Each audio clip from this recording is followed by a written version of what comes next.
Karena yang kita lawan waktu itu adalah otoritarianisme, kekuasaan yang tidak dibatasi, ya kan? Ya. Kita kecewa di situ, Bang. Jadi seperti kita ditipu juga oleh elit politik ini. Yang disebut dengan autokratik legalisme itu, Bang. Bahwa rezim ini memproduksi undang-undang, regulasi, yang regulasi dibuat sebenarnya untuk persembunyian praktek-praktek yang anti demokrasi dan untuk kepentingan-kepentingan oligarki. Di saat angka kemiskinan terus bertambah, orang miskin, pejabatnya kekayaannya bertambah 70,3%. Yang mungkin saya sebut sebagai lonceng kematian moral politik di lapisan elit. Ini terjadi kegagalan reformasi karena perilaku aktor politik. Yang kedua, terjadi pergeseran dari reformasi menjadi deformasi.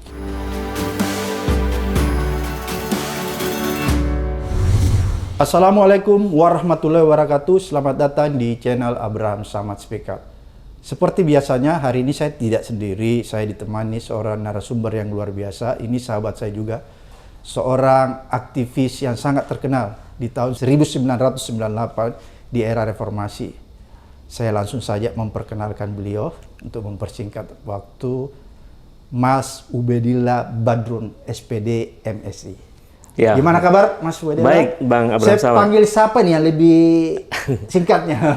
Ubed ya biasanya. Ubed. Mas Ubed, ya. Ini kan kalau kita lihat-lihat ya, reformasi sudah 25 tahun. Mas Ubed ini adalah tokoh yang pada saat itu orang yang bukanlah cukup ya, sangat mendorong. Bahkan yang ada di lapangan pada tahun 1998 menggelorakan reformasi. Padahal kalau saya ingat pada saat itu kan sebenarnya yang digelorakan bukan reformasi ya Mas Ubed ya? Iya. Revolusi. Seingat saya seperti gitu ya. Teriakannya revolusi. Revolusi. Saya masih ingat tuh lagunya kalau sampai jalan tuh. Nah, jadi revolusi. Jadi bukan reformasi ya? Iya gitu. Dia berubah reformasi setelah apa tuh Mas? Itu setelah ada pertemuan, ada niat Soeharto membentuk kabinet reformasi. Oke. Jadi itu memanggil tokoh-tokoh seperti Cak Nur, Cak Nun. Dan mereka diminta jadi menteri, tapi mereka nggak bersedia kalau tidak salah. Tapi pada saat itu... Tapi minta justru Pak Harto untuk lengser. Dan saya masih ingat betul teman-teman aktivis yang dipimpin oleh Mas Ubed pada saat itu tetap di lapangan itu revolusi sebenarnya. Revolusi, bukan reformasi. Kenapa sampai pada saat itu berpikiran harus revolusi nih, bukan reformasi? Karena kita meyakini waktu itu bahwa kerusakan yang terjadi dalam akhir kekuasaan rezim Orde Baru itu, kerusakannya sistemik, Bang. Sistemik ya? Jadi kerusakan yang sistemik, yang luar biasa, itu hanya bisa diselesaikan dengan cara-cara luar biasa. Cara-cara luar biasa? Cara luar biasa itu adalah yang revolusioner, bukan reformasi. Kalau reformasi kan tambah sulam ya, memadukan antara kepentingan lama dan kepentingan baru. Masih ada status quo di dalam. Masih ada status quo di situ. Makanya kita ingin sudahlah status quo kita hentikan, singkirkan mereka, ganti wajah baru yang betul-betul punya gagasan besar untuk menata ulang Republik waktu itu. Jadi semangatnya luar biasa. Kita bermimpi Indonesia menjadi negara besar, negara yang sangat demokratis, negara yang korupsinya sangat minimalis bahkan hilang gitu. Makanya ada KPK itu sebenarnya luar biasa. Anak kandung reformasi orang katakan. Betul. Saya ini kan melihat begini, teman-teman aktif 98 ini ada yang di dalam rejim, ada yang tetap di luar, seperti Mas Ubed tetap di luar, tetap kritis ya, tetap menjadi orang sebut sebagai oposisi murni nih. Dari dulu sampai sekarang nih Mas Ubed tidak pernah berubah nih. Ada nggak rasa-rasanya bahwa bisa membandingkan nih era sebelumnya, katakanlah jangan sebelumnya, Orde Baru dengan sekarang ini. Apa perbedaannya dan apa kesamaannya? saya melihat perbedaannya hanya ganti orang ya kan. Ganti orang. Tapi ada beberapa watak kekuasaan yang sama, perilaku kekuasaan yang sama. Misalnya koruptif. Dan di akhir kekuasaan Orde Baru kan korupsi merajalela. Dan saya melihat hari ini juga korupsinya merajalela. Bukan sekedar satu narasi biasa, tapi based on data kan. Misalnya temuan dari Transparansi Internasional, indeks korupsi kita 34, Bang. Anjlok luar biasa. Dalam sejarah ini paling buruk. Dari skor 0 sampai 100 kita 34. 50 saja sudah rapot merah. Ini merahnya udah merah banget. Gitu. Jadi kalau dari sisi watak kekuasaan yang koruptif itu sama. Mungkin kita bisa menyebut ini adalah era kleptokrasi ya. Satu rezim yang banyak perilaku koruptif di dalamnya. Dan kita bisa melihat juga kalau dari APBN yang ada kan hampir 10% yang dikorupsi. Jadi memang ini secara perilaku korupsi hampir sama, bahkan lebih parah dibanding dengan era Orde Baru. Kemudian kita kan juga ingin dulu bangsa ini atau negara ini menjadi negara yang sangat demokratis, Pak. Karena yang kita lawan waktu itu adalah otoritarianisme, kekuasaan yang tidak dibatasi, ya kan? Kita kekuasaan sudah dibatasi nih lewat amandemen waktu itu kan. Tapi ini mereka masih ingin 3 periode kan, aneh ini. Dan demokrasinya juga buruk. Indeks demokrasi kita masih kategori flawed demokrasi kan, masih demokrasi yang cacat. Dari datanya di ekonomis. Jadi memang 2 saja itu buruk. Kita belum melihat yang lain ya, Bang. Soal hak asasi manusia. Jadi saya melihat ya kita mengalami kemunduran. Ini kan sistem. Kalau kita bicara sistem berarti regulasi. Apakah regulasi yang Mas Ubed maksudkan ini termasuk Undang-Undang Dasar 45 atau enggak? Ya saya kira di Undang-Undang 45 kalau kemudian Undang-Undang 45 itu dievaluasi kembali ya nggak apa-apa. Kita periksa satu-satu. Ya kan mana yang memungkinkan politik. Kalau begitu saya tanya, apakah Mas Ubed setuju dengan amandemen yang sudah dilakukan di masa lalu? Saya setuju satu hal yang sangat penting. Yaitu mungkin disebut sebagai masterpiece dari reformasi, yaitu pembatasan masa jabatan presiden. Dulu kan presiden itu dapat dipilih kembali sampai kapanpun. Jadi dia bisa beberapa kali. Tapi setelah reformasi di amandemen kan dibatasi hanya 2 periode. Itu amanah konstitusi. Saya setuju dengan soal itu. Tapi yang lain-lainnya belum tentu. Tapi yang lain saya belum tentu setuju. Terutama persoalan misalnya soal mekanisme pilkada. Itu saya kira perlu ditata ulang karena ternyata di Indonesia kan saya sempat berdebat panjang itu, Bang, dengan banyak kawan-kawan saintis politik ya. Dia bilang, Kang, kalau kita kembali ke UUD 45 yang lama misalnya untuk pola-pola pemilihan kepala daerah ya saya bilang kita tidak harus juga menolak, kita coba diskusikan. Misalnya sekarang kalau kita menganut betul-betul politik liberal dan setiap kepala daerah harus dipilih oleh rakyat, saya bilang di Jakarta itu ada kepala daerah yang tidak dipilih oleh rakyat. Para wali kota itu ya? Para wali kota. Kan itu faktanya. Bahkan ada gubernur yang tidak dipilih oleh rakyat di Indonesia. Di Jogja. Jadi artinya ini persoalan konstruksi demokrasi yang harusnya khas di Indonesia. Kita punya karakteristik demokrasi yang tidak harus sama dengan Amerika. Di negara yang dedengkotnya demokrasi saja, kepala pemerintahan tidak dipilih langsung oleh rakyat kok. Inggris yang menelurkan tres politika, kita ingat John Locke misalnya. Dia perdana menteri yang dipilih oleh parlemen, tidak dipilih oleh rakyat. Modelnya representasi demokrasi. Amerika juga tidak one man vote kan. Dia ada electoral college yang menentukan siapa akan jadi presiden melalui pemilu setelah popular vote ya. Jadi saya lihat kita memerlukan satu sistem politik yang rumusannya itu dikonstruksi dari pemikiran-pemikiran original bangsa kita. Itu bisa sebetulnya kalau kita mau serius, sehingga politik tidak terlalu biaya mahal. Ini sudah biaya mahal, hasilnya nggak beres. Karena kan lebih dari 60% kalau tidak salah kepala daerah masuk penjara. Ya kan? Belum kita melihat kualitas individu kepala daerahnya, Bang. Ya kan? Bupati-bupati ya maaf ya banyak juga yang aneh-aneh gitu. Yang penting dia bisa kuasai sumber-sumber massa, finansial, macam-macam. Dia jadi bupati. Bahkan maaf ada yang mantan preman itu misalnya dan seterusnya. Jadi kan ini persoalan yang sangat serius. Kepemimpinan kita ini harusnya ada proses seleksi yang kualitatif. Jadi pertama harus dirubah adalah sistem. Yang kedua adalah sumber daya politiknya, sumber daya manusia politik. Ini soal integritas. Jadi kalau kemudian pertanyaannya, kalau mau merubah sumber daya politik, dari mana kita mulainya? Dari partai politik. Partai politik yang berkuasa di Republik ini. Partai mesti melahirkan orang-orang berkualitas. Kan itu. Ini karena partai adalah infrastruktur politik penting kan. Baru setelah itu infrastruktur politik yang lain seperti teman-teman NGO, para aktivis, itu kan di luar partai misalnya. Itu mesti diberi ruang terbuka juga untuk menjadi orang yang memang memiliki integritas itu. Jadi saya lihat partai gagal melahirkan pemimpin yang punya integritas. Ini persoalannya sangat serius. Jadi partai gagal ya? Partai gagal. Saya berani katakan karena kegagalan ini kemudian juga menyangkut proses sirkulasi di tubuh partai, Bang. Sirkulasi kepemimpinan di partai kan bukan berdasar dari kualitas, Ya. Tapi keluarga, ada dinasti di tubuh partai, kan? Saya melihatnya ada 2 atau 3 partai yang dinasti ini. Kemudian yang partai non dinasti juga seleksinya tidak terbuka. Oke. Sehingga tidak melahirkan orang-orang yang bisa diuji publik bahwa dia adalah orang yang berkualitas misalnya. Jadi kita problemnya sistemnya bermasalah, orang-orangnya bermasalah. Oke, Mas Ubed, kalau begitu Mas Ubed sudah memberikan kita pencerahan. Ada sistem yang keliru yang selama ini diterapkan dalam sistem demokrasi kita sehingga kita menghasilkan pemimpin-pemimpin yang tidak kredibel. Itu yang saya bisa simpulkan. Betul. Oleh karena itu, menurut saya kalau kita merujuk apa yang disampaikan Mas Ubed, maka berarti pemilu yang akan kita hadapi sebentar lagi ini itu tidak terlalu bisa diharapkan membawa perubahan yang signifikan kalau sistemnya belum dibenahi. Ya, betul sekali. Jadi saya termasuk yang meragukan bahwa pemilu yang akan datang ini berlangsung dengan jujur. Tentu saya perlu argumen dan data. Ya.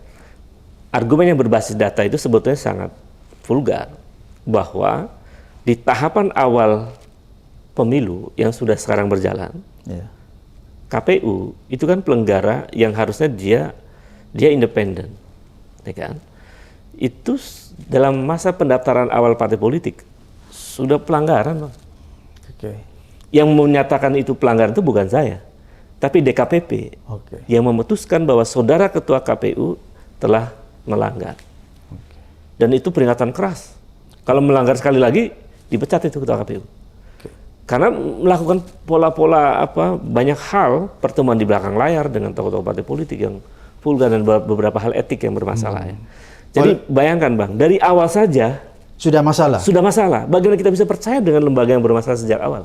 Oke, kalau begitu, kalau kita bicara dalam konteks regulasinya ya. Tadi kan Mas Ubed bilang kalau regulasi ini seperti sekarang tetap dipertahankan, itu kan dia tidak akan menghasilkan pemimpin-pemimpin yang kredibel ya. Karena itu tadi ada regulasi yang tidak memungkinkan muncul tokoh-tokoh pemimpin yang kredibel. Ya, betul.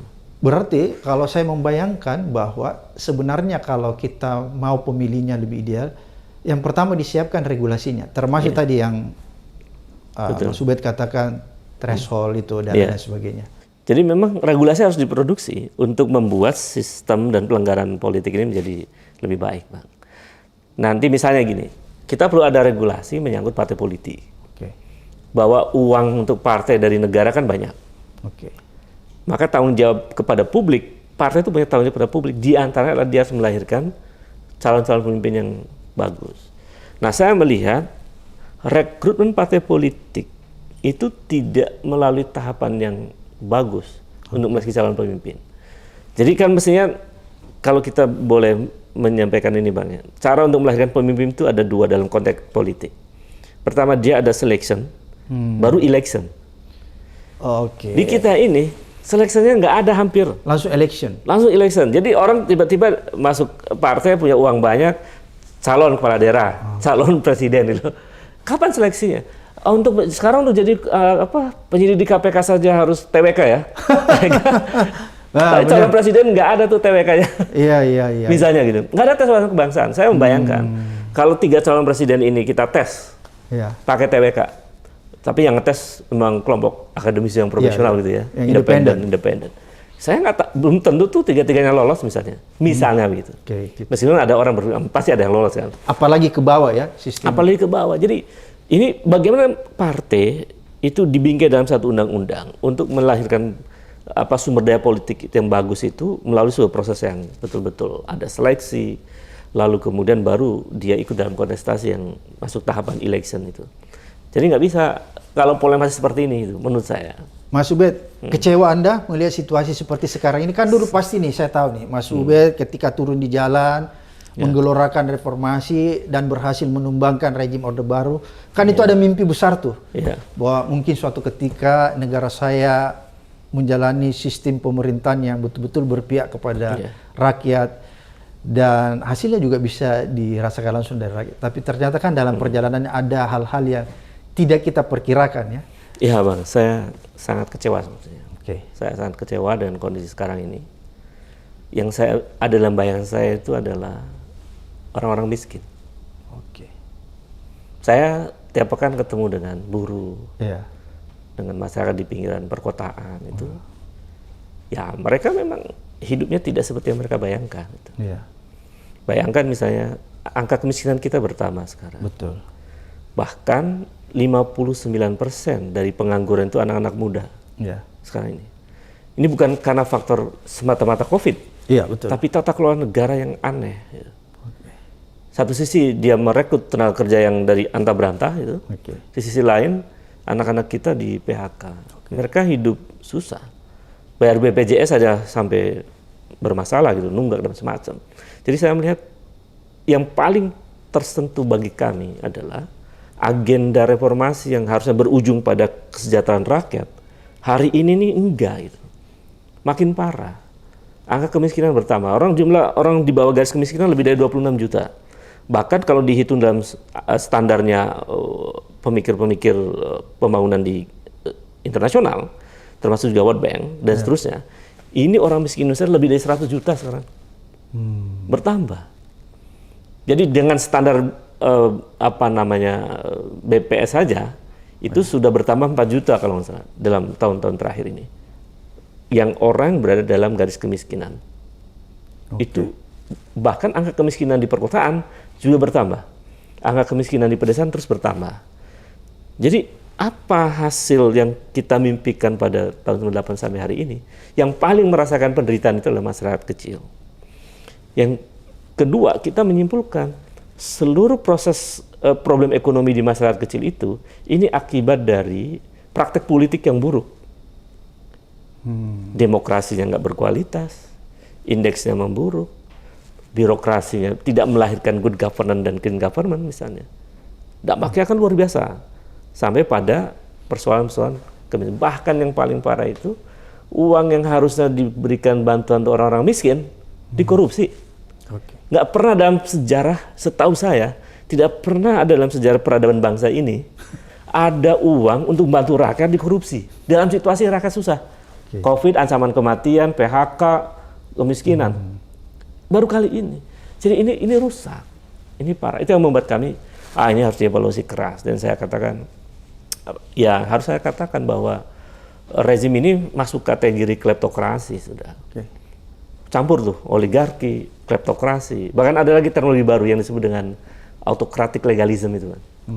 Bahwa rezim ini memproduksi undang-undang, regulasi, yang regulasi dibuat sebenarnya untuk persembunyian praktek-praktek yang anti demokrasi dan untuk kepentingan-kepentingan oligarki seperti undang-undang omnibus law kita mesti kritis karena tidak semua isinya tuh buruk itu kita paham tapi sebagian besar dan sangat substansi bermasalah sama ketika undang-undang KPK juga diubah sama undang-undang KPK diubah itu kan parah kemudian ada undang-undang KUHP itu juga kan ada beberapa yang harus kita kritik terutama pasal-pasal karet nah itu problem. Jadi dampaknya kita menjadi indeks demokrasinya memburuk dan ini ekonomi ujungnya. Kan gini, bagaimana investor asing mau percaya kepada satu negara yang negaranya tidak demokratis? Bagaimana investor asing mau percaya yang negaranya koruptif? Ini hasil risetnya World Economic Forum sebetulnya yang menyebutkan bahwa investor asing itu akan tidak mau investasi di sebuah negara yang koruptif. Di sebuah negara yang tidak demokratis, yang birokrasinya kacau.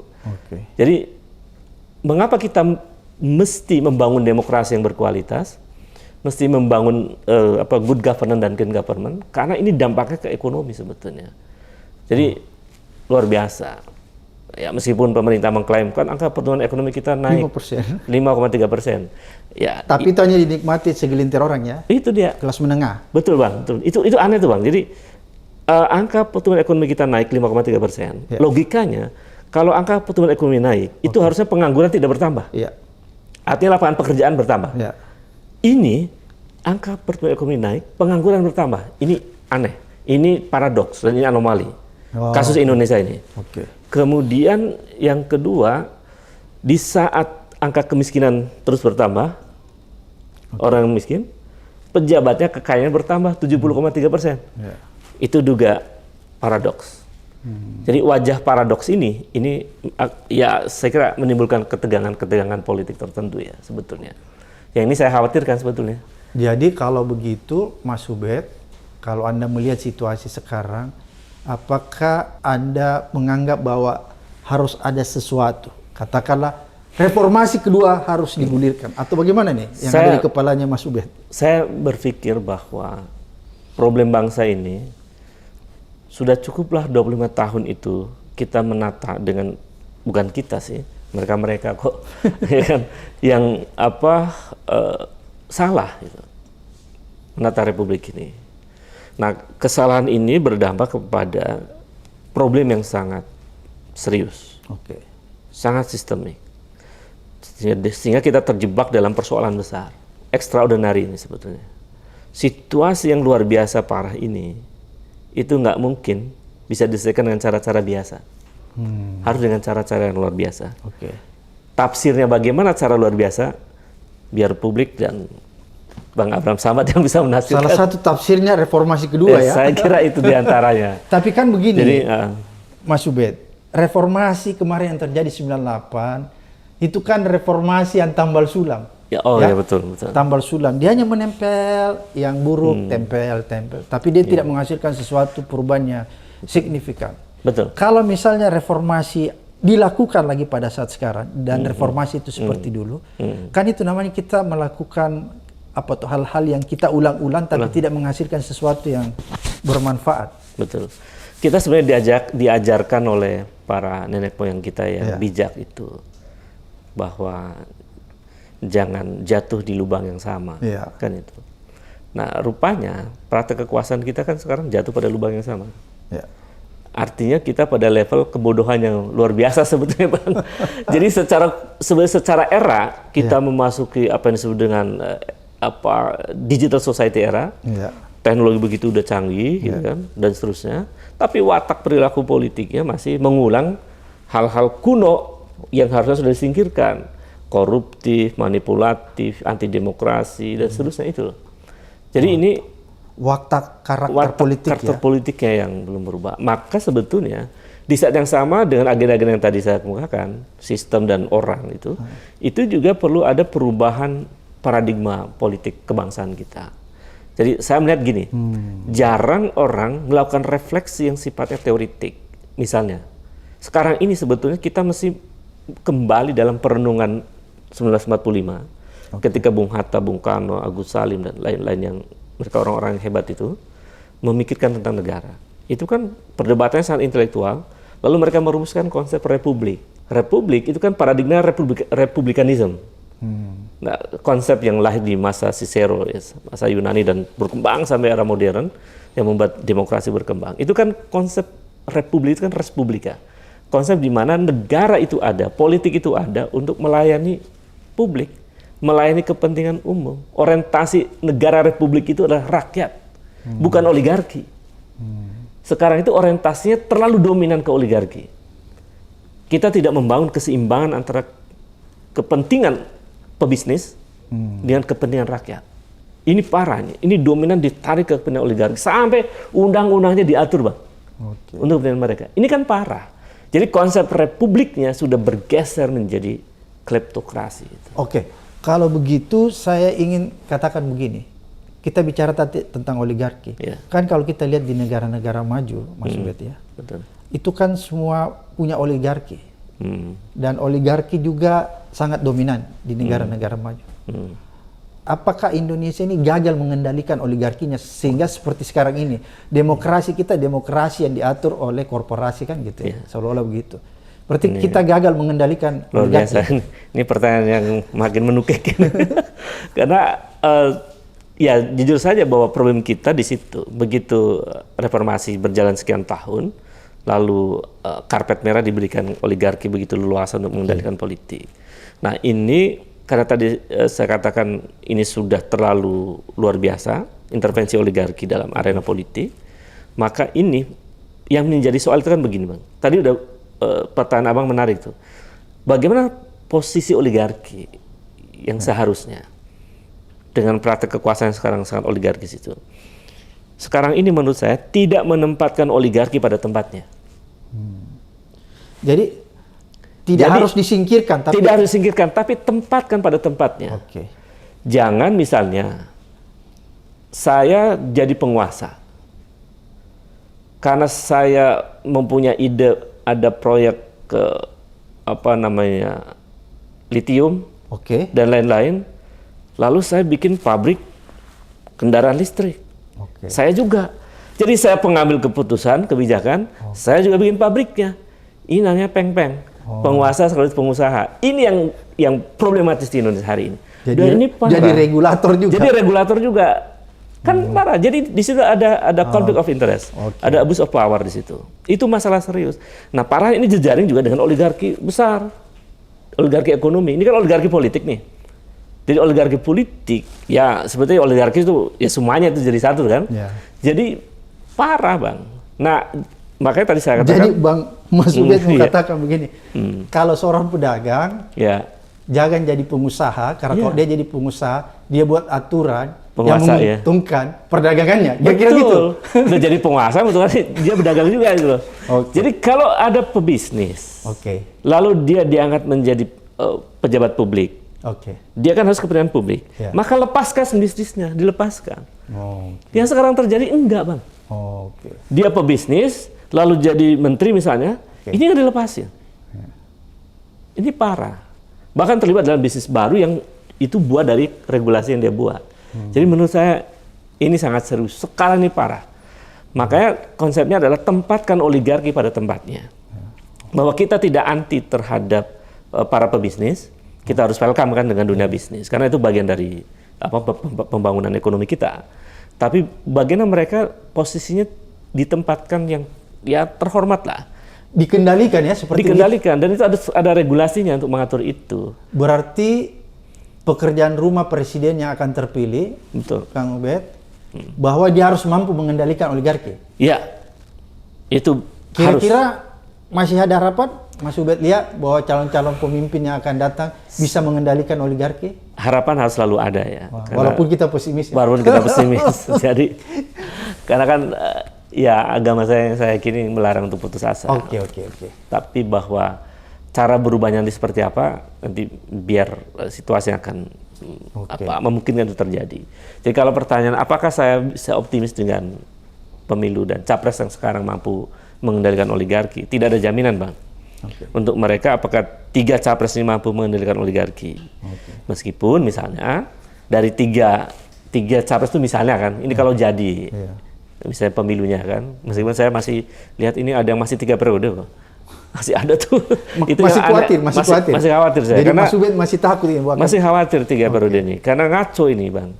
Satu sisi teriak melarang 3 periode. Jadi kalau misalnya tiba-tiba ternyata perakiraan, bukan ramalan nih. Kita pakai istilah perakiraan. Mas Ubed bahwa ternyata yang jadi 3 periode, masih bersedia Mas Ubed memimpin adik-adik mahasiswa? Betul, Bang. Saya akan lawan, saya akan turun ke jalan. Masih seperti dulu ya? Masih. Nggak berubah ya? Saya nggak berubah. Saya memang memilih jalan akademis, jalan intelektual. Jadi ini bahaya negara, dalam keadaan bahaya. Kalau itu terjadi.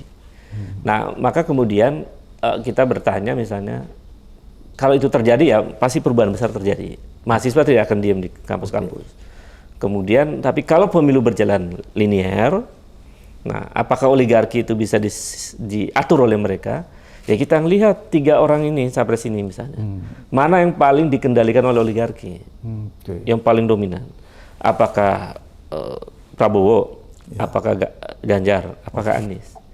Nah rakyat tinggal memilih mana calon presiden yang kemungkinan tidak dikendalikan oleh oligarki secara luar biasa. Pilih yang paling sedikit mudorotnya, kalau dalam bahasa teologi kan begitu. Mas Ubed ini kan seorang akademisi ya, pengajar dan lain sebagainya. Tadi kita bicara itu problem perpolitikan kita, problem yang ada di elit, kan itu tadi. Betul. Tapi kan saya lihat juga ada problem yang terjadi di tengah-tengah masyarakat kita, Mas Ubed ya, bahwa masyarakat kita ini sedang mengalami yang namanya desorientasi. Paradigmanya berubah ya. Kenapa saya katakan paradigmanya berubah? Kita melihat bahwa masyarakat kita sekarang menganggap bahwa seseorang yang berhasil, ya, seseorang yang pantas diteladani, itu adalah orang yang berhasil dari segi finansial. Ya, itu di tengah-tengah masyarakat. Makanya jangan heran kalau pemilu itu apa tuh istilah orang Jawa, wane piro. Wane piro. Ya kan? Karena masyarakat melihat bahwa orang yang dihargai itu hanya ada orang yang punya duit. Jadi dia juga pengen punya duit, punya kekayaan, karena dia lihat dengan dia punya duit, punya kekayaan, maka dia dianggap berhasil dan mendapat tempat. Banyak fenomena. Koruptor keluar dari penjara, kita lihat saja fakta yang ada di lapangan, kok bisa disambut sebagai seorang pahlawan.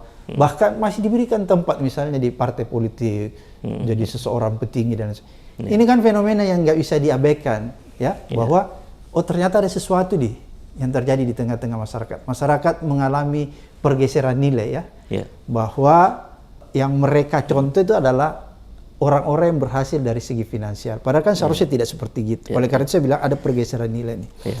Kalau dalam situasi seperti yang tadi saya katakan, masyarakat sedang mengalami pergeseran nilai, kemudian ditambah dengan pemilu yang akan dilangsungkan seperti sekarang ini, saya lagi membayangkan nih, studi analisanya Mas Ubed bahwa jangan berharap kita akan menghasilkan sesuatu hal yang mungkin kita harap itu sebagai perubahan besar. Oleh karena itu, mana nih yang duluan kita harus perbaiki? Sistem tadi yang Mas Ubed bilang ada sistem, kemudian yang di sampai sini ada perubahan pergeseran nilai di masyarakat. Ini kan harus dua-duanya dirubah. Karena kalau misalnya sistemnya kita rubah, masyarakatnya kita tidak edukasi, kita tidak memberikan pencerahan, pencerdasan, kan percuma juga. Ya, betul Bang. Jadi ini memang pergeseran nilai-nilai politik, ya, hal-hal etis, hal moral dalam politik, itu ternyata tidak hanya terjadi di lapisan elit. Bahwa lapisan elit memang banyak pergeseran yang luar biasa, yang mungkin saya sebut sebagai lonceng kematian moral politik di lapisan elit, ini juga terjadi di lapisan bawah. Kenapa? Karena secara tidak langsung hampir berapa kali pemilu nih? 3-4 kali pemilu, itu rakyat diedukasi dengan praktek-praktek money politik. Jadi masyarakat sudah melihat kalau pemilu itu adalah panen dari orang kaya yang punya uang jadi caleg atau jadi kepala daerah untuk bagi-bagi uang gitu. Jadi ya siapa yang berkontribusi merusak paradigma masyarakat ini? Politisi. Maka hal pertama yang dilakukan adalah politisi jangan lagi melakukan itu. Jadi yang dulu Mas Ubed katakan bahwa adanya perubahan pergeseran nilai di tengah-tengah masyarakat, paradigma yang sangat materialistis itu disebabkan oleh para politisi. Para politisi. Karena itu yang memulai. Rakyat itu kalau awalnya dia tidak dikasih uang, dia tidak akan minta uang. Karena itu sudah terjadi sekian kali, maka itu menjadi habitus kan, menjadi kebiasaan mereka yang melekat sehingga selalu ada kemauan untuk minta duit di situ. Yang kedua, pendidikan kita ini kan mayoritas masih rendah, Bang.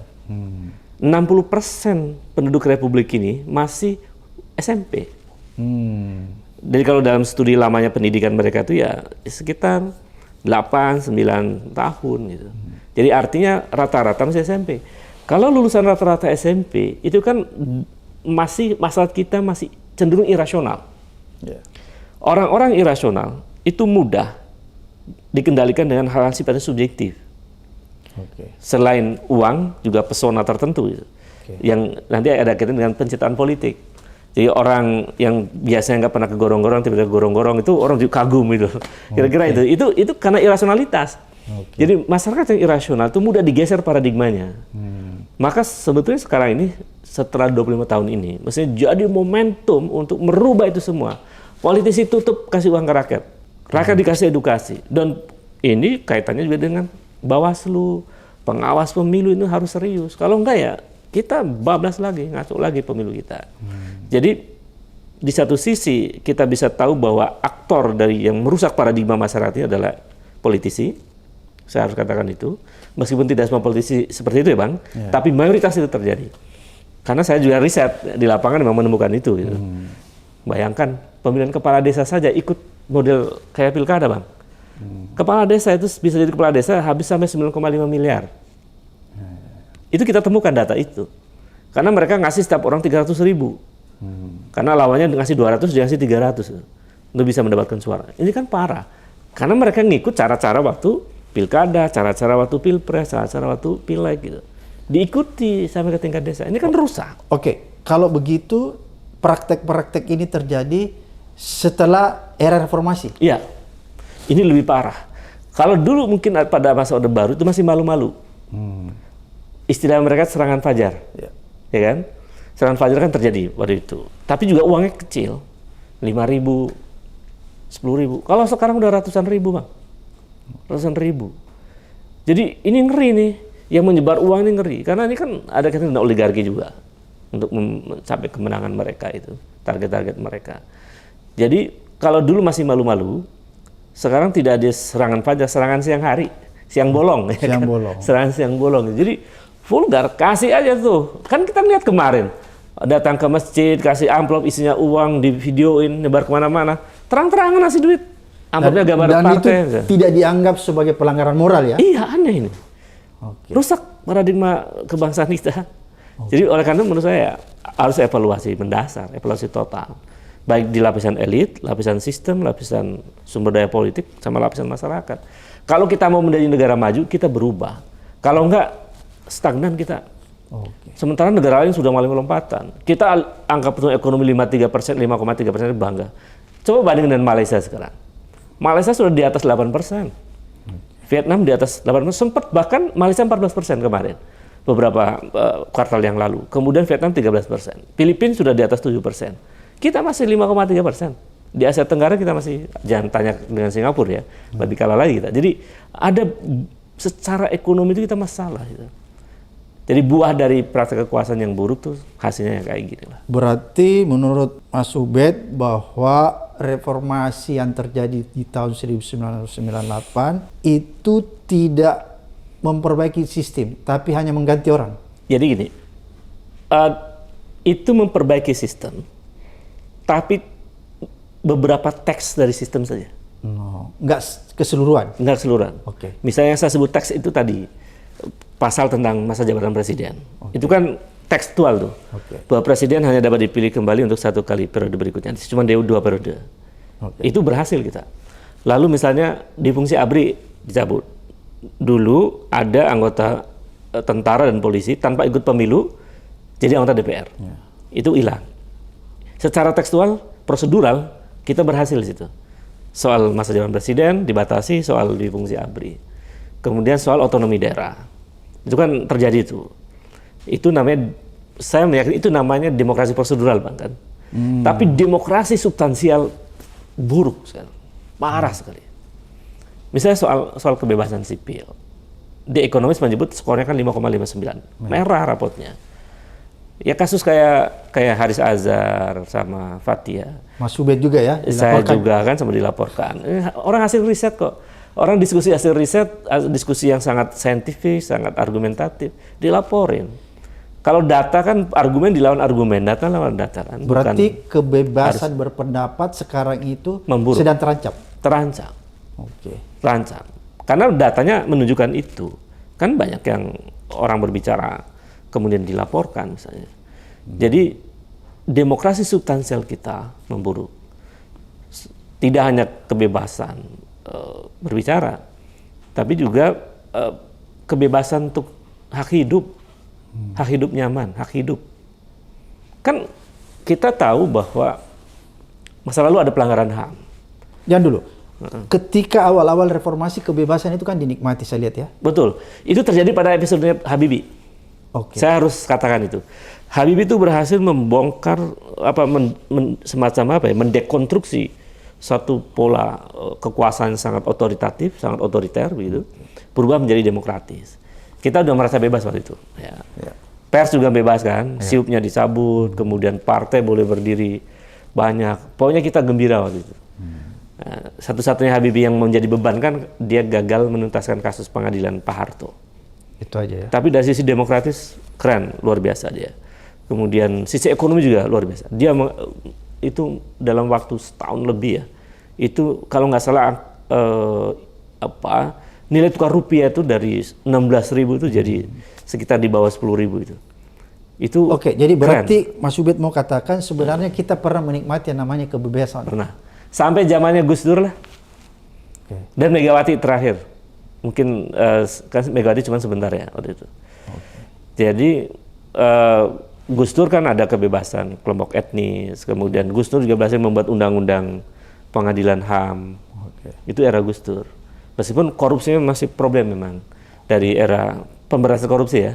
Dari era Habibie, era Gus Dur, era Megawati itu parah. Baru kan Megawati bikin KPK. Sekarang KPK-nya malah dilemahkan. Parah ini sekarang. Jadi makin kesini ini makin jauh dari cita-cita reformasi. Makanya sebagian pengamat atau analis dalam diskusi kami menyebut ini terjadi kegagalan reformasi karena perilaku aktor politik. Yang kedua, terjadi pergeseran dari reformasi menjadi deformasi. Jadi kegagalan reformasi ya? Iya. Jadi berarti Mas Ubed menganggap bahwa reformasi yang terjadi tahun 1998 mengalami kegagalan ditelikung. Oke. Dan kegagalan itu dilakukan oleh aktor-aktor politik. Di dalamnya ada oligarki dan seterusnya. Apakah aktor-aktor politik itu adalah aktor-aktor lama, status quo yang kembali berkuasa, atau lebih kepada watak dan karakternya? Ada aktor lama di belakang layar, ada aktor baru. Aktor baru pakai watak karakter. Wataknya sama, watak politiknya sama, karakter politiknya sama. Oke. Jadi ya kita kecewa sudah, Bang. Jadi seperti kita ditipu juga oleh elit politik ini. Oke. Saya harus katakan itu karena ketika awal-awal mereka ikut masa-masa transisi seolah-olah ingin berubah semua. Ya kami meskipun dari partai lama, kami punya paradigma baru kan gitu. Tampil sebagai reformis semua. Ya seolah-olah reformis semua. Ya, kita oke, silakan. Ya. Ini adalah panggung dari elit politik. Kita sih kembali ke kampus kan waktu itu. Ya. Habis reformasi, jatuhin rezim, saya selesai skripsi, lalu saya langsung studi S2 dan seterusnya itu. Jadi kami kembali ke kampus, yang lain jadi profesional. Dan mayoritas aktivis 98 ini sebetulnya sangat kecewa dan marah dengan keadaan sekarang. Walaupun ada yang masuk bergabung dalam sistem. Masuk ke sistem kan nggak berdaya mereka. Saya juga kritik mereka. Ngapain aja kalian, lu bahasanya agak ini saya agak, lu di situ ngapain aja itu. Dia bilang, Kang, kami punya cerita yang sama yang saya bilang Kang Ubed. Tapi kami nggak berdaya karena minoritas. Jadi kelompok aktivis 98 yang masuk ke elit itu memang nggak berdaya. Makanya saya bilang kalau nggak berdaya ngapain di situ, ya kan? Teriak dong, berjuang. Kemarin saya diskusi itu dengan Budiman Sujatmiko, nggak apa-apa saya sebutkan namanya, karena nih terbuka ya. Budiman bilang, ya kalau saya setuju dengan apa yang disampaikan oleh Bang Ubed, bahwa hal-hal etik dalam politik, nilai-nilai reformasi itu memang itu yang saya setuju, katanya. Itu benar, itu demokrasi kita memburuk, sebagaimana dia akui itu. Tapi Kang Ubed lihat dong, saya kan pelaku politik. Jadi dia membedakan paradigmanya antara idealitas politik dalam konteks nilai-nilai politik reformasi itu dengan dia sebagai pelaku politik. Saya bilang kalau Anda bagian dari sejarah reformasi, kenapa Anda nggak berteriak waktu undang-undang Omnibus Law itu disahkan dengan cara yang simsalabim itu? Nggak bersuara keras kan? Bahkan Anda yang mendukung kepala desa 3 periode yang itu bertentangan dengan semangat reformasi. Jadi dia membedakan dirinya sebagai aktivis yang dulu pernah berjuang dengan sebagai pelaku politik, katanya. Pelaku politik ya beda. Saya bilang oke, kalau itu beda, tapi Anda tunjukkan bahwa Anda berjuang secara terbuka dalam soal-soal undang-undang Omnibus Law, dalam soal-soal reforma undang-undang KPK gitu. Waktu TPK aja dia nggak bersuara, seingat saya. Misalnya, itu misalnya. Jadi saya boleh juga nanti berdebat sama kalau Budiman mau ngajak berdebat ya. Jadi saya harus katakan itu, saya mengingatkan sebetulnya ini aktivis yang 98 yang ada di lapisan kekuasaan ya jangan berlindung di balik saya kecil, minoritas, saya nggak berdaya, ya, nggak begitu. Tunjukkan bahwa memang kita punya cara untuk mengungkapkan hal-hal kebaikan untuk rakyat. Kalau sudah berteriak, memperjuangkan secara terbuka, udah mati-matian, lalu kalah, itu keren. Ya kan? Yang terakhir itu nih, Bang Ubed. Ya. Kalau negara nih, rakyat menghendaki, Bang Ubed harus masuk ke dalam sistem untuk merubah nih. Ya kan gitu nih, karena kan orang tahu nih semua. Salah satu pentolan 98 ini, Bang Ubed. Jangan di luar terus nih. Ada ini tadi saya dapat WA. Maaf nih, saya ada beberapa WA Mas. Bang Abraham tolong disampaikan ke Bang Ubed. Dia kan orang yang punya idealisme tinggi tapi tetap ada di dalam kampus. Ayo turun dong, masuk ke dalam sistem supaya bisa memperbaiki. Itu gimana, Bang Ubed? Jadi gini, Bang. Kami akademisi itu punya tanggung jawab moral sebagai intelektual publik yang menjaga marwah universitas, marwah ilmu pengetahuan, dan marwah negara sebetulnya. Jadi memang perannya sebagai peran kontrol sosial, sebagai agen dari perubahan. Kan Watchdog. Iya, semacam watchdog lah. Kampus itu kan apa istilah sejarahnya, universitas itu kan disebut sebagai magistrorum scholarium. Entitas saintis ilmuwan yang memang dia on the track kebenaran objektif. Dan, jadi kampus harus ada yang menjaga. Kalau kampus sudah tidak ada yang menjaga, rusak republik ini. Nah, yang kedua, kalau soal kemudian masuk dalam sistem, masuk dalam kekuasaan, itu saya meyakini teknologi agama saya bahwa soal kekuasaan itu adalah ada kehendak Tuhan di situ. Pada waktunya. Kalau itu kemudian terjadi, ya kita nggak tahu. Itu takdir. Itu takdir. Namanya kalimatnya kulillahumma malikal mulki tu'til mulka man tasha itu. Bahwa Allah itu mempergilirkan kekuasaan sesuai dengan kehendaknya. Kalau waktunya jatuh dia jatuh, waktunya hina dia hina, waktunya bangkit dia bangkit. Jadi Tuhan yang pada akhirnya akan mempergilirkan itu. Tapi Tuhan juga mengatakan kalau situasi memburuk, pakai teknologi lain kan, sesungguhnya Tuhan tidak akan merubah suatu kaum kecuali kaum yang akan merubah. Saya akan terlibat dalam perubahan itu. Kira-kira begitu kan.